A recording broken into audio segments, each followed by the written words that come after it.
Salonist helps you stay ahead of low stock by using quantity alerts and stock thresholds, making inventory tracking easier and helping prevent products from running out. Let's see how it works. To set a quantity alert for an existing product, open the warehouse module and locate the product you want to update. Click the action menu, then select Edit Product. Under Stock Control, you'll find the Quantity Alert level field. Simply enter the minimum quantity you'd like to be notified about, then save your changes.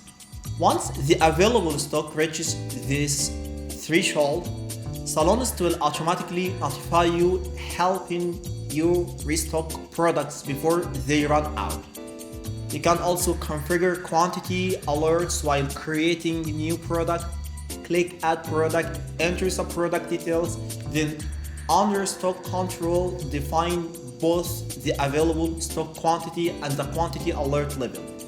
Save the product and the alert will be activated immediately, and you'll start receiving notifications about the low product. If you're managing a large inventory, Salonist also allows you to configure quantity alerts through product import.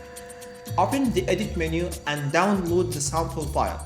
The template includes a dedicated quantity alert level column. Simply enter the alert value for each product, save the file, and import it back into the system. This makes it easy to apply stock thresholds across hundreds or even thousands of products in just a few minutes. To monitor products that require attention, open Reports and navigate to the Performance Dashboard. Here, you'll find a dedicated low stock product section that automatically displays items approaching their alert threshold. You'll also find an out of stock product section, helping you quickly identify products that need immediate replenishment. And that's how Salonist helps you stay ahead of inventory shortages using quantity alerts and real-time stock monitoring.